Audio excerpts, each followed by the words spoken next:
troisième et dernière vidéo conseil en 3 points. Alors, premier élément, ça va être de travailler sur ses besoins et ses priorités ainsi que ses limites.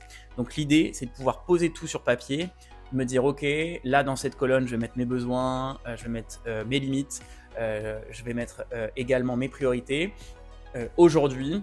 Et en posant ça sur papier, vous verrez là où il y a éventuellement des carences, il y a des pistes d'amélioration qui pourront potentiellement apparaître, sur lesquelles vous pourrez travailler. Deuxième élément, ça va être de réintégrer petit à petit des choses qui vous font plaisir, que vous aimez faire et qui vous font du bien et que souvent vous avez dépriorisé parce que vous étiez trop fatigué.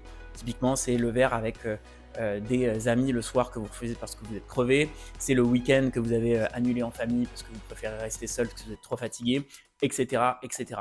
Là, il faut y aller crescendo, il faut y aller petit à petit, mais l'idée, c'est vraiment de pouvoir réintégrer ces moments de bonheur en fait, ces moments agréables pour apaiser cette fois le mental.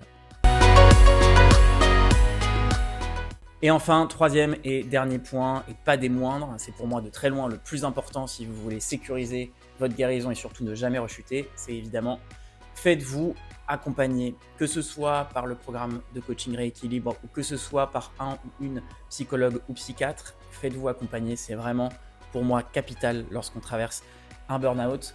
La grande différence entre les psychologues et le coaching, c'est que les psychologues vont être sur un axe passé, qui vont vous aider à comprendre ce qui se passe, mais ils ne vont pas forcément vous proposer de mettre en place des choses pour vous protéger, de plans d'action très concrets, là où le coaching est sur un axe présent-futur. Donc on va comprendre ce qui se passe aujourd'hui et qu'est-ce qu'on peut faire pour vous protéger dans le futur. On travaille vraiment sur des transformations des personnes pour qu'ils en ressortent en confiance, sereins et surtout en énergie.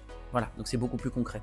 Donc à vous de choisir ce qui vous correspond le mieux, mais je pense que c'est vraiment pour moi le conseil principal que je peux donner, sachant que évidemment tous les conseils qu'on a donnés avant sont appliqués et traités en coaching. Donc on travaille sur la relaxation, on travaille sur la connaissance de soi, sur les limites, sur les croyances, sur l'ensemble des éléments qui font que vous allez apprendre à mieux vous connaître et vous transformer pour ne plus jamais avoir à revivre cette épreuve.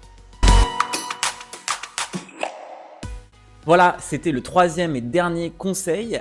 Si vous avez des questions en ce qui concerne évidemment tout ce qu'on vient de dire et l'accompagnement rééquilibre, vous pouvez nous contacter dans le lien qui est dans le mail. Vous pouvez également nous contacter par email tout simplement en répondant ou sur la boîte contact du site de Rééquilibre. Eh bien, merci beaucoup et à bientôt.